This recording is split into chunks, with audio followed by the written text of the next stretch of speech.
네, 안녕하세요. 자, 유아체육론, 자, 이제 두 번째 강의 진행하도록 하겠습니다.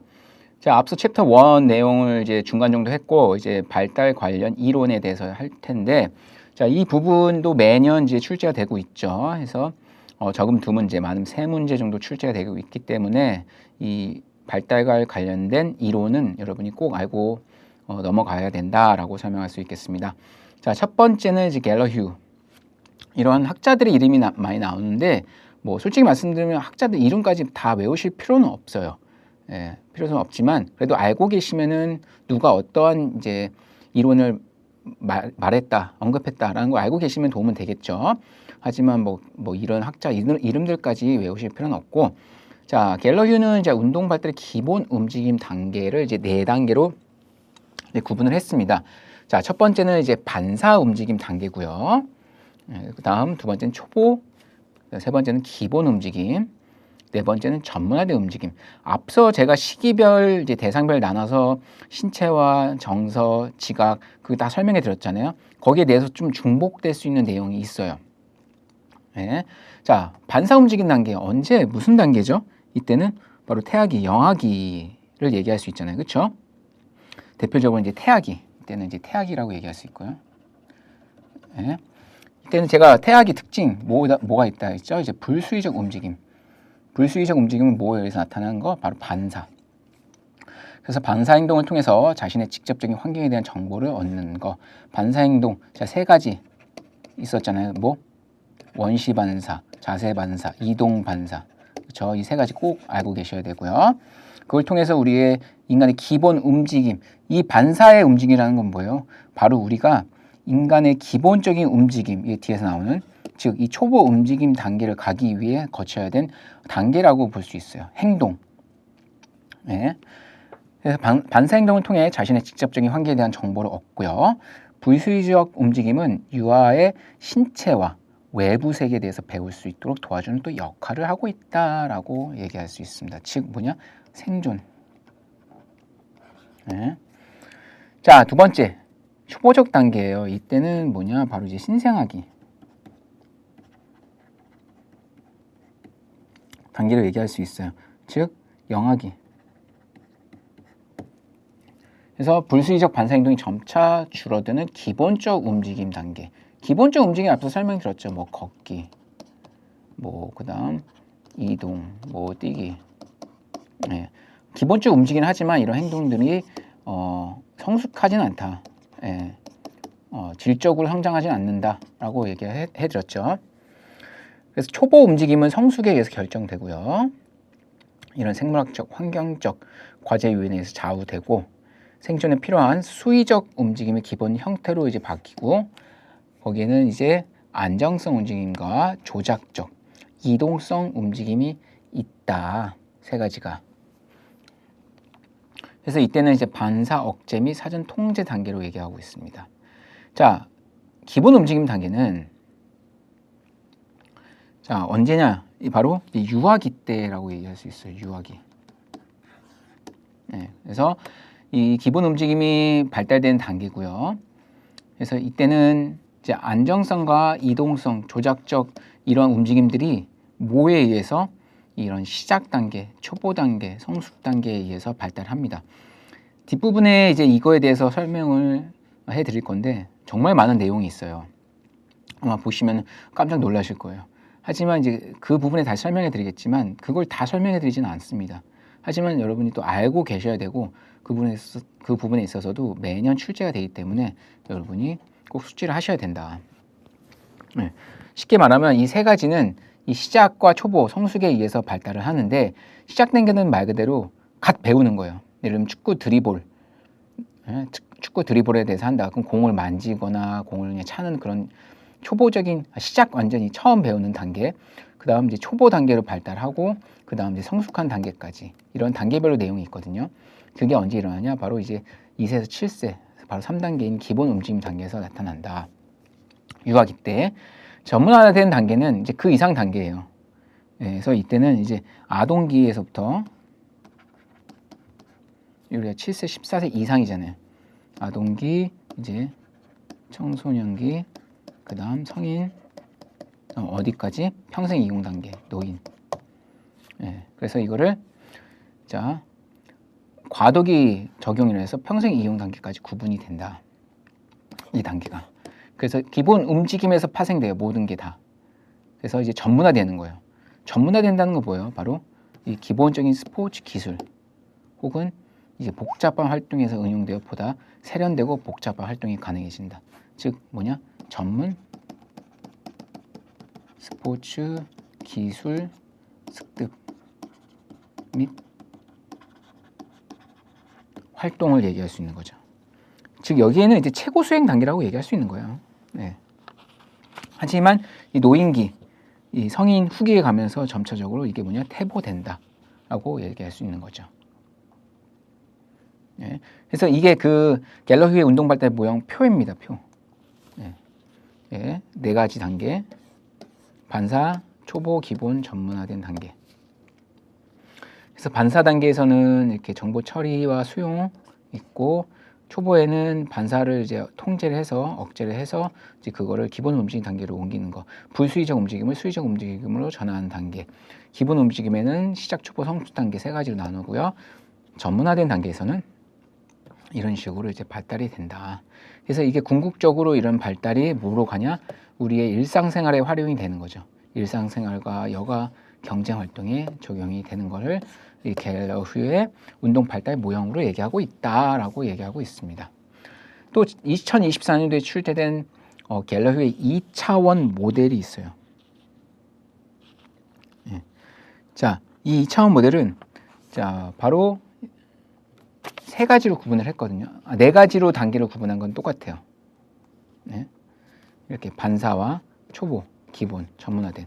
하지만 이 안에서의 좀 더 세부된 내용이 있거든요. 이 안정성과 이동, 조작. 그래서 이렇게 이 단계별로 이렇게 쭉 내용이 나와 있어요. 그래서 2024년도에 이런 거를 예를 들면 막 하나 지워서 여기 들어갈 내용, 뭐 여기 이렇게 지워서 여기 들어갈 내용 그런 식으로 이제 문제가 출제됐거든요. 이렇게 해서 여기 기억, 이렇게 해서 여기 니은, 그다음 뭐 이런 식으로 해서 여기 디귿. 네.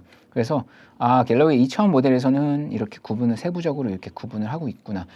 이 갤러휘의 2차원 모델이 앞서 보여드린 여기 갤러휘의 운동 발달 기본 모형은 큰 틀에서 포괄적으로 나왔지만 여기는 세부적으로 나왔다고 했잖아요.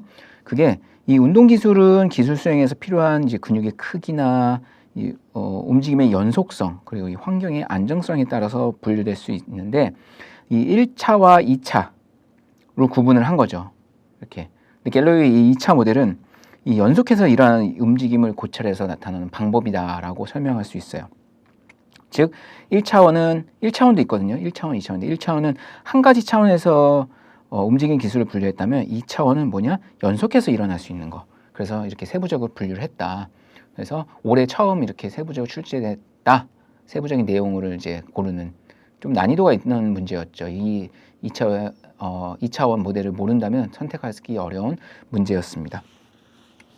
자, 다음은 이제 피아젯의 인지발달 이론입니다. 자, 상당히 중요하죠. 뭐 보시면 알다시피 매년 출제됐어요. 꼭 알고 계셔야 되고요. 이 발달에 있어서의 정말 중요한 심리학에서도 중요하게 나오는 내용인데 이 유아의 인지발달은 성숙과 이 환경과의 끊임없는 이 상호작용의 결과라고 이제 주장을 했죠. 피아젯은. 그래서 인간의 지적 능력과 이 학습은 이 몇 가지 단계를 거쳐서 이제 발달한다고 했습니다. 그래서 이 총 4가지로 구분을 했거든요. 감각 운동기, 전조작기, 구체적, 그다음에 형식적. 앞에서 뭐 전조작기에 대해서 피아젯 전조작기의 사고방식에 있어서 물활론적이라고 잠깐 설명해 드렸죠. 그래서 이 감각 운동기에는 뭐냐? 시기별도 대상이 나와져 있잖아요. 그렇죠? 뭐 감각을 이용해서 환경을 탐색하고 이해하는 단계다.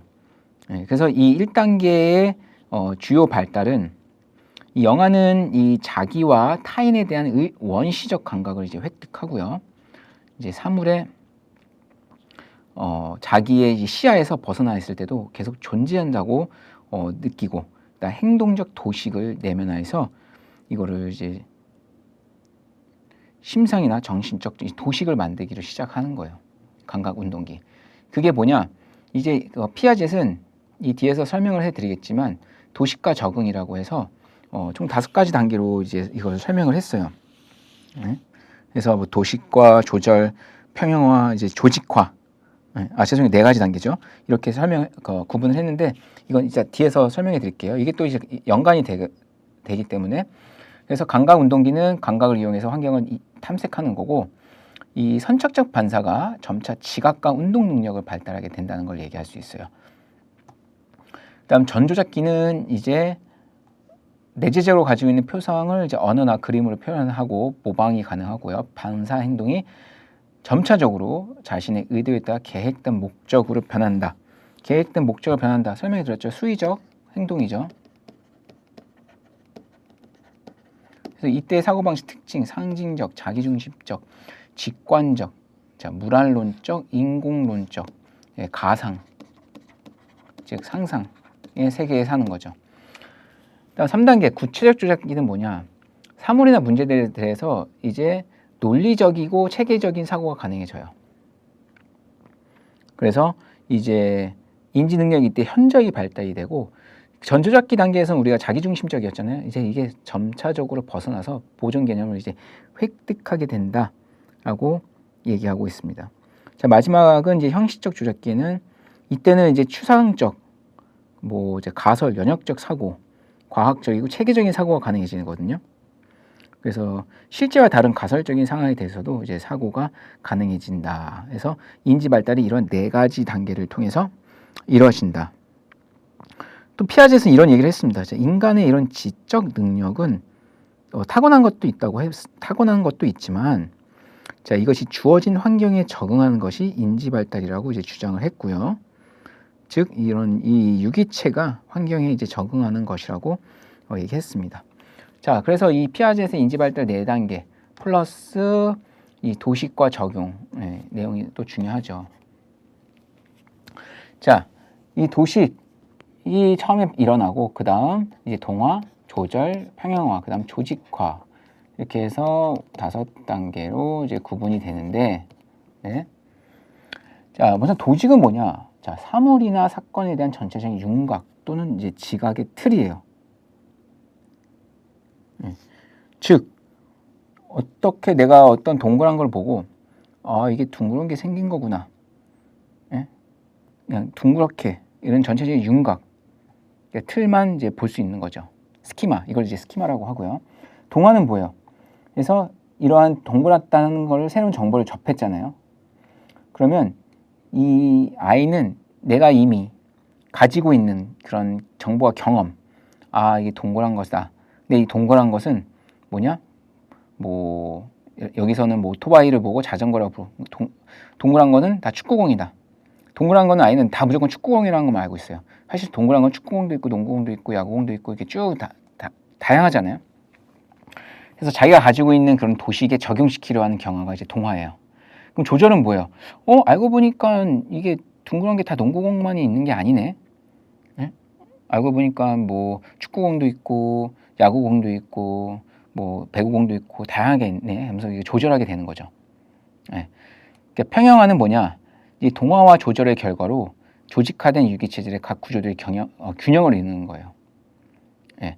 즉, 동그란 것은 농구공도 있고 축구공도 있고 야구공도 있고 그 다음 뭐 배구공도 있구나 하고 이제 평형화 시키는 거고, 조직화는 이제 동그란 것, 즉 공이라는 것은 동그랗고 동그란 것은 공이고, 공이라는 거에는 축구공도 있고 야구공도 있고 배구공도 있고 뭐 농구공도 있고, 이렇게 공이라는 것은 둥근 거고 굴러가는 거고 뭐 스포츠 활동 어디 종목에 사용하는 거다 등등의 이러한 도식들의 논리적인 이제 결합이 되는 거죠.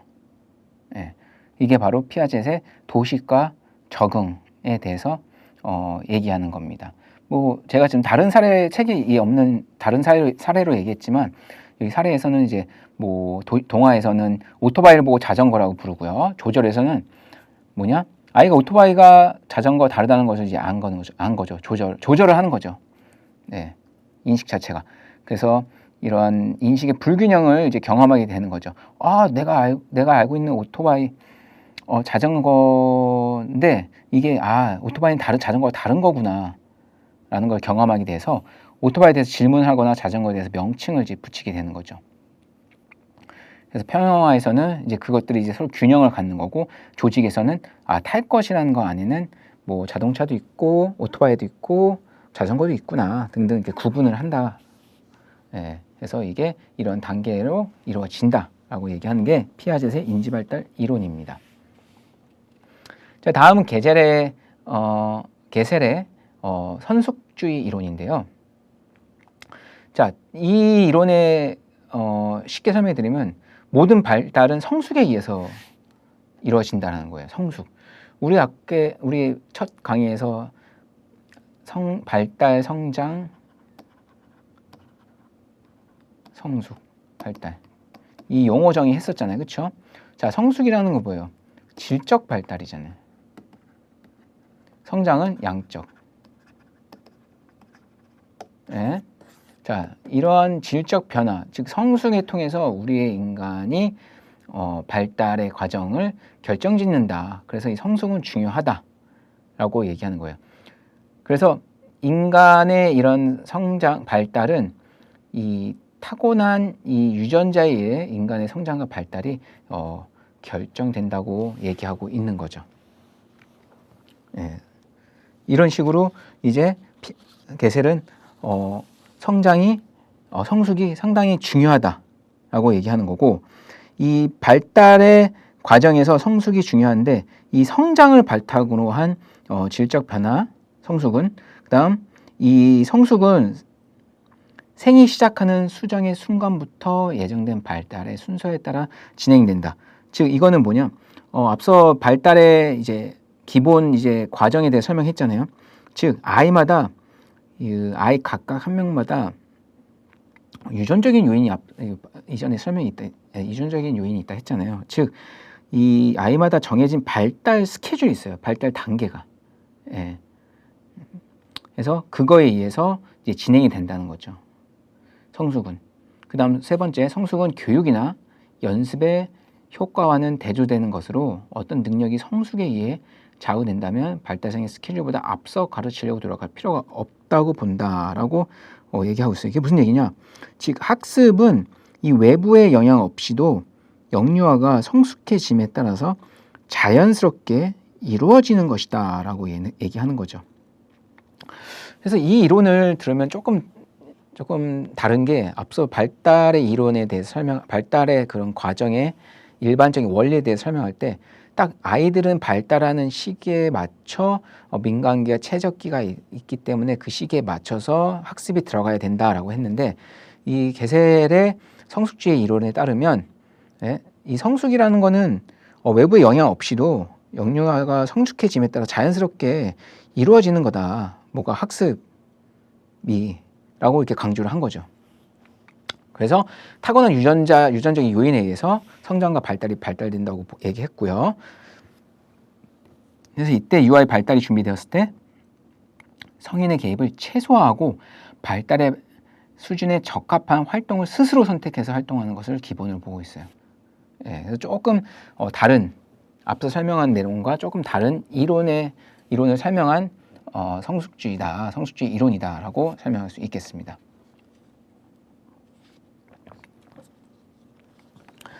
자, 다음은 이제 콜버그의 도덕성 발달 이론인데요. 한번 출제가 됐었어요. 출제 비중은 그게 높진 않지만 그래도 관련된 이론이기 때문에 알고 넘어가셔야 되고요. 자, 나이가 들어감에 따라 어떻게 도덕성이 변하는가를 관찰한 이론이고요. 도덕적 사고를 이렇게 크게 세 가지, 그다음 세부적으로 6가지 단계로 이렇게 구분을 했습니다. 자, 이 인습 이전 단계는 이 도덕적 행위 결과를 기준으로 도덕 판단을 하는 자아 중심적 특징이 있어요. 이거 뭐냐? 자아 중심적 특징.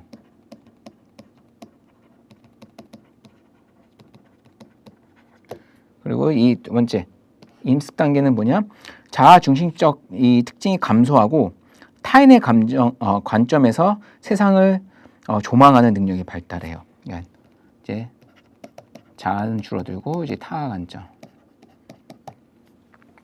인습 이후 단계는 뭐냐? 개인이나 사회적 차원을 넘어서 자아나 타인을 넘어서 추상적이고 일반적인 원리에서 도덕적 판단을 내리는 수준이에요. 예. 그렇게 이제 도덕적 사고를 이렇게 분류를 했다. 그래서 6가지로는 뭐 1단계부터 6단계, 1단계는 처벌과 복종, 개인적 욕구, 충족 지향, 3, 4단계에서는 대인관계 조화, 뭐 법과 질서, 뭐 5단계, 6단계에서는 사회계약, 보편적 도덕 원리 이렇게 구분을 했습니다. 이거 한 번씩 이렇게 보시면 되겠고요. 그 다음 파트는 이제 사회적 놀이 발달 유형을 뭐 비참여, 방관자적, 혼자, 병행, 연합, 협동 이렇게 구분을 했습니다. 자, 먼저 이 비참여는 목적 없이 움직임. 이때는 보통 이제 0세에서 1.5세 사이에 이제 나타나고요. 이때는 놀이라고 볼 수 없어요. 비참여니까. 그래서 순간적인 관심과 흥미.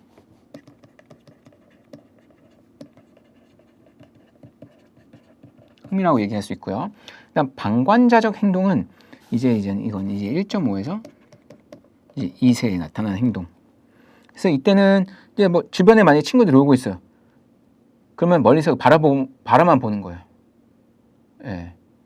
그리고 이제 뭐 말을 건네거나 질문을 하지만 실제로 참여하는 거예요. 참여는 하지 않아요. 즉 예를 들면 놀고 있는 친구들 앞에 가서 그거 뭐 하는 거야? 그냥 이렇게 물어보고 직접 참여는 안 해요. 예, 옆에서 그냥 보는 거죠. 그 다음 단독놀이는 이제 뭐냐, 뭐 2에서 2.5세. 옆에 친구들 놀고 있지만 거기 같이 참여해서 놀진 않고 옆에 따로 노는 거예요.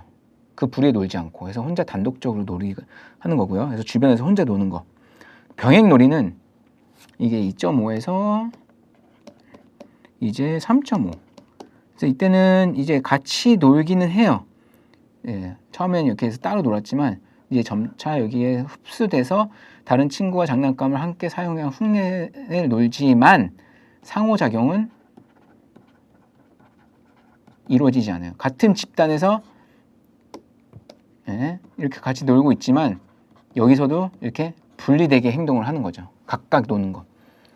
그 다음 연합놀이는 자연스럽게 뭐 혹은 우발적으로 함께 논다라고 해서 3.5에서 4.5에서 나타나는 행동을 이때는 상호작용은 나타나요.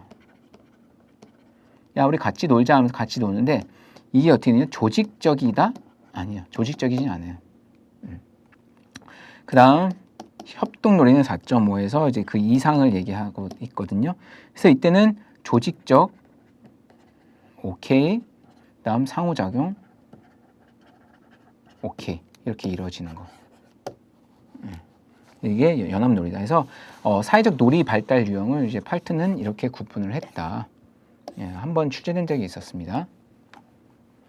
자, 그다음 에릭슨의 심리사회 발달 단계도 이제 중요하죠. 이것도 거의 매년 출제되고 중요한 부분이고 심리학에서도 많이 관련돼서 나오는 내용입니다. 자, 인간의 성격과 인간의 성격 발달을 이렇게 전생에 걸쳐서 사회와의 관계 속에서 연구한 이제 이론이고요. 그 사회적 요인과 또래 관계를 포함한 인간 관계에서의 이런 이제 상호 작용을 중요시한 이론입니다. 네, 그래서 정신 분석 이론의 바탕을 두고 있고요. 인간의 성격 발달을 전생에 걸쳐 사회와의 관계 속에서 연구한 이론이라고 얘기하고 있고요. 인간의 발달 단계를 출생에서 노년에 이르기까지 총 8가지 단계, 네, 여기서부터 1단계부터 8가지 단계로 구분을 했고요. 각 단계마다 습득해야 할 기본적인 과제를 대칭적으로 설명하고요.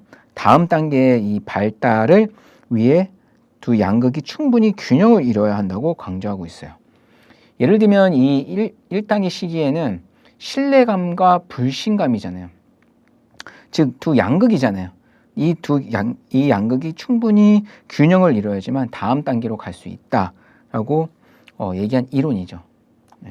그래서 첫 번째 시기는 이제 0에서 1.5세 신뢰감과 불신감의 이제 시기입니다. 예, 그래서 이때는 이 시기를 바탕으로 이제 후기에 맺게 되는 사회관계의 성공적인 적응과 밀접한 영향을 미친다라고 얘기할 수 있어요. 이 시기에는. 두 번째 단계는 자율성 대 수치 회의 시기거든요. 네. 이때는 이제 유아가 스스로 하고자 하는 자율성 발달 시기라고 보시면 돼요. 그래서 이때는 자기 개념이 형성이 되고요. 자신의 의지대로 이제 행동을 하고, 만약에 그렇지 못할 경우는 뭐 수치감, 회의를 느끼게 되고, 네, 그러한 시기라고 얘기할 수 있고요. 세 번째는 주도성 대 죄책감의 시기입니다.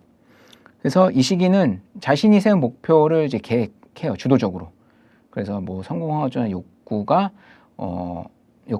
이 또래와의 이제 판단 사이에서 또 겪는 이제 시기, 3에서 6세, 주도성 대 죄책감. 그다음 네 번째 단계에서는 근명성 대 열등감의 시기예요. 그래서 이때는 이 사회적 기술을 이제 습득을 해서 자아 성장에 이제 결정적인 영향을 미치는 이제 시기입니다. 그래서 스스로 이제 노력을 하는 거죠. 그래서 근면하게. 그래서 어떠한 업적을 이제 업적을 올렸다. 그렇게 해서 칭찬해주거나 격려해주면 근면성을 발달시키지만, 반대로 그렇지 못하고 누구랑 비교하거나 막 그럴 경우는 이제 열등감에 생기는 시기다라고 얘기할 수 있는 거죠. 자, 다섯 번째는 이제 정체성 대 역할 혼란인데요. 이때는 이제 정체 감속, 12세에서 18세, 우리 이제 청소년 시기라고 얘기할 수 있잖아요, 대표적. 네. 그래서 이때는 자아 정체감으로 사회 속에서 나의 존재와 위치에 대해서 확립하는 시기라고 얘기할 수 있어요. 과연 나의 정체성, 나는 무엇인가, 네, 나는 어떤 사람인가. 네.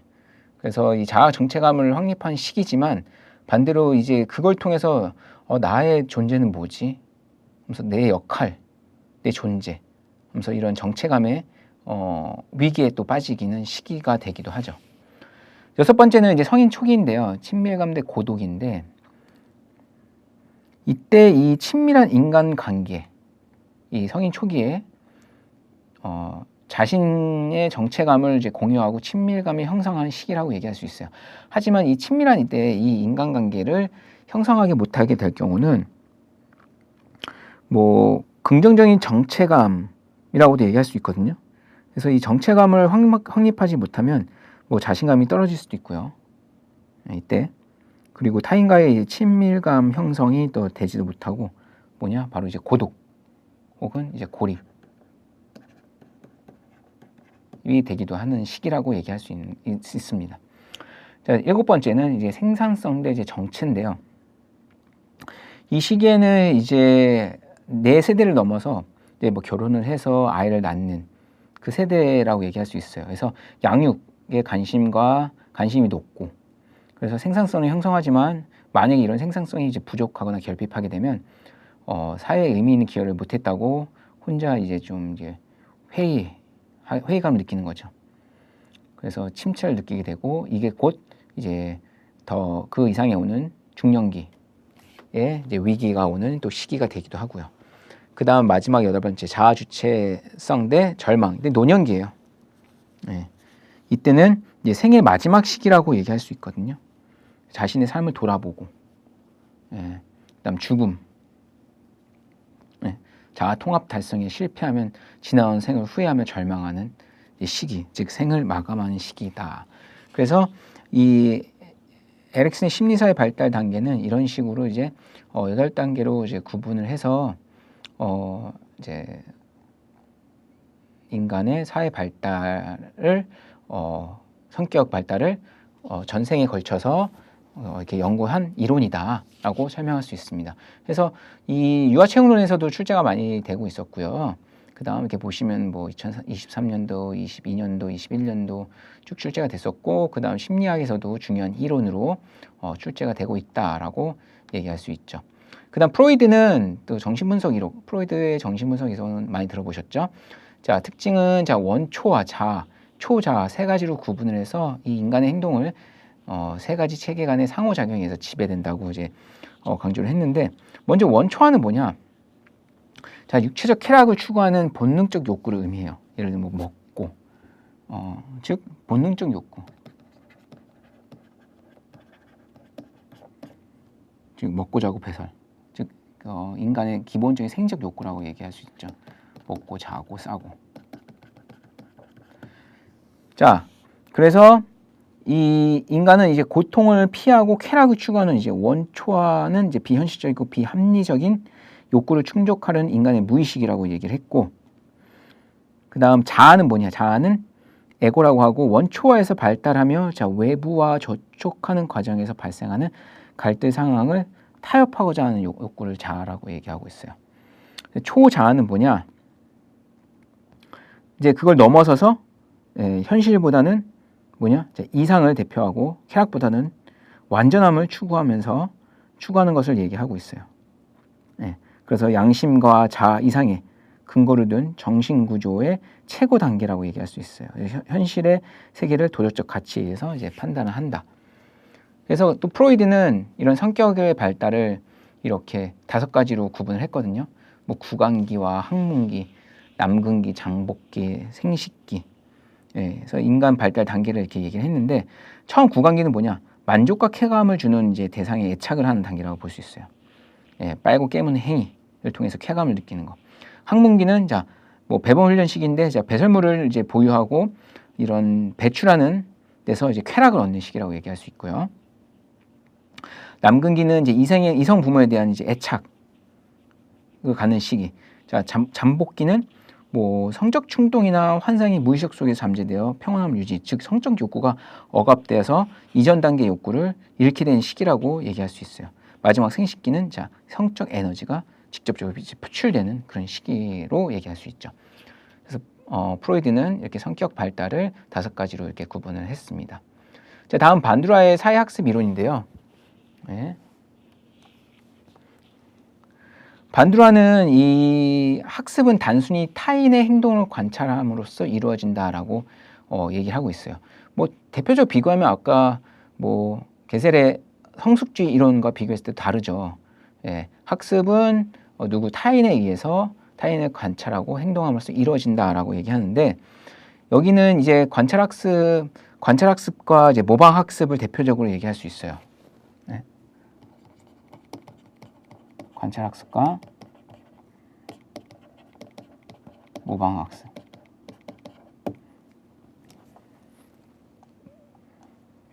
그래서 관찰학습은 타인의 행동을 관찰해서 내가 스스로 인지적으로 처리한 후 그거를 어떻게 행동할지 결정하는 과정이고, 즉 모델의 행동을 관찰해서 이를 모방함으로써 직접적인 강화 없이도 새로운 행동을 학습하는 거고, 모방학습은 단순히 뭐냐, 타인이 아닌 유아 주변의 인물, 예를 들면 뭐 부모나 또래를 통해서 사회적 행동을 이제 모방하는 것을 이제 모방학습이라고 이야기할 수 있습니다.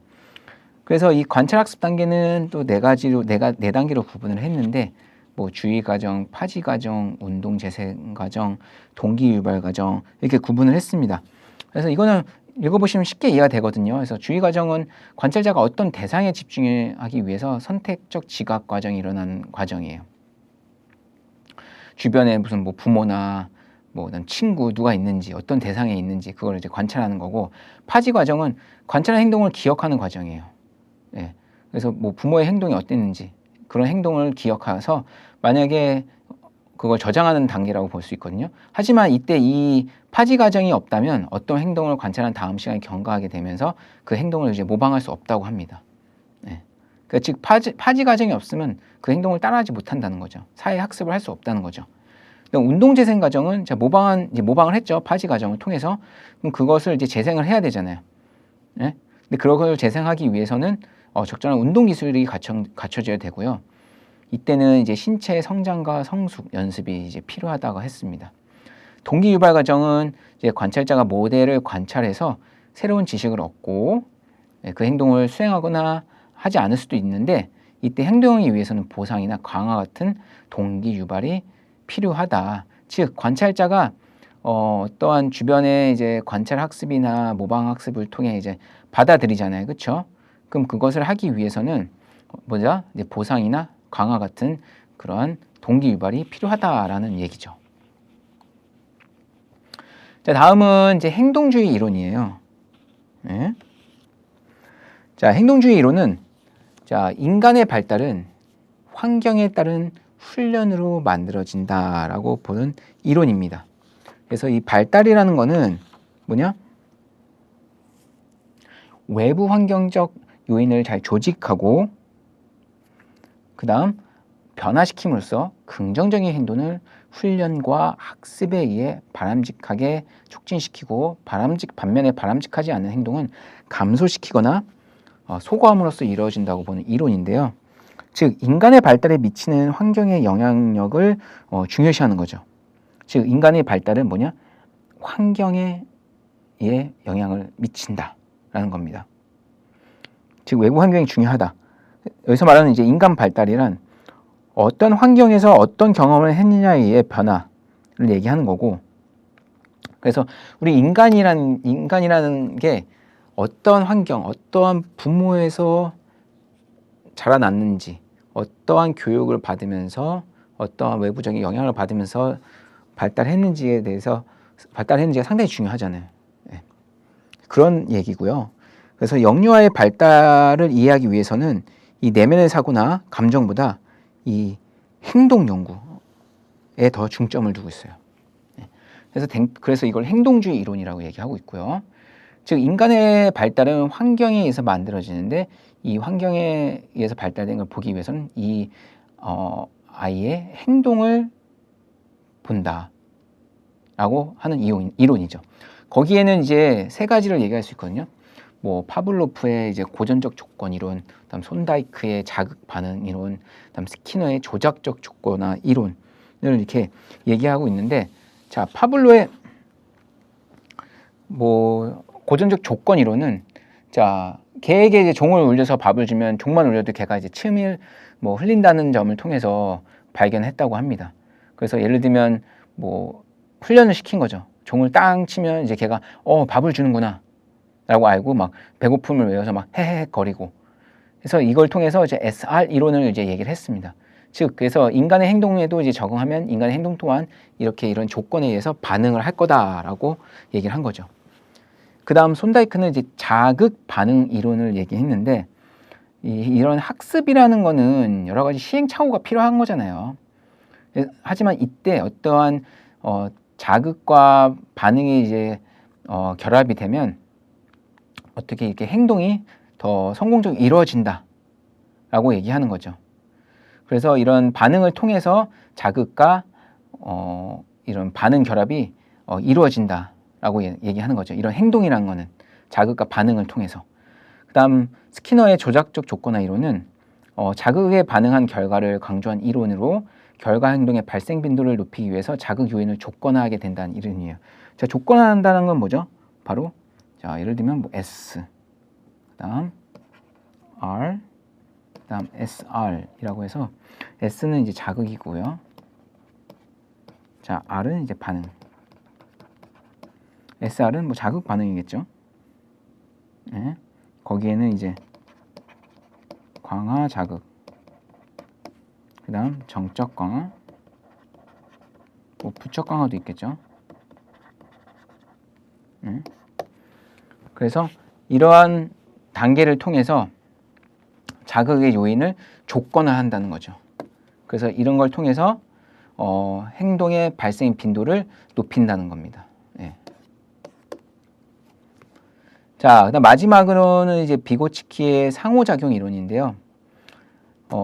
즉 이거는 이제 사회화라고 얘기할 수 있어요. 인간의 그런 행동은 뭐냐? 바로 이제 사회적 상호작용에 의해서 이루어진다. 즉 인간의 이런 이 문화, 사회 안에서의 타인과의 상호작용과 협동을 통해서 이제 행동이 발달된다라고 하는 이론입니다. 그래서 학습이나 사고 과정을 이해하기 위해서는 전체적인 상호작용 과정을 이해해야 한다라고 얘기하고 있고요.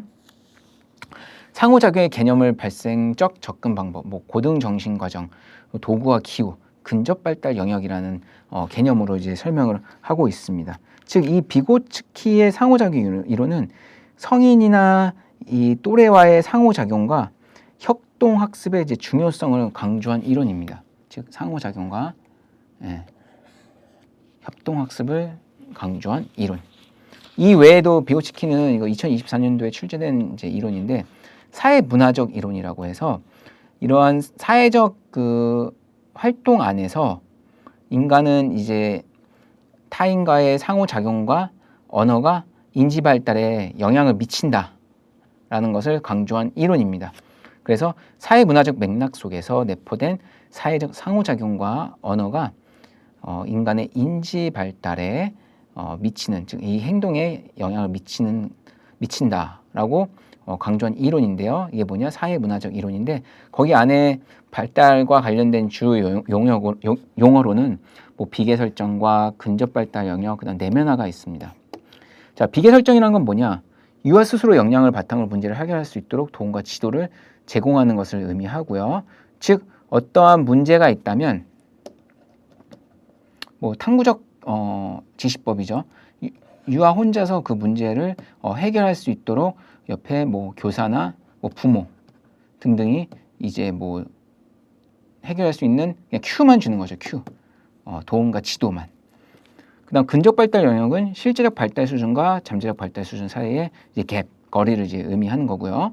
실제적 발달 수준은 이렇게 학습을 하게 되면 어느 정도 발달될 거다라고 실질적으로 나타나는 이제 발달 수준과 그다음 이렇게 하게 되면 잠재적으로 어디까지 이 학생이 이 사람이 여기까지 발달이 될 거다라고 하는 이 사이의 이 거리를 이제 근접 발달 영역이라고 얘기하는 거고, 그다음 내면화는 개인이 경험을 통해 살아가고 있는 세계에 대해서 해석하고 사고하는 방식들을 구성하는 것, 즉 내면, 개인의 소에 마음속에 내면에 가지고 있는 이런 사고 방식들이라고 얘기할 수 있겠습니다.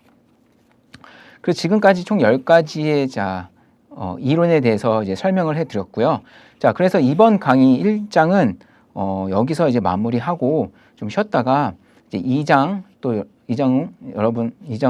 또 여러분 새로운 강의로 찾아뵙도록 하겠습니다. 고생하셨습니다.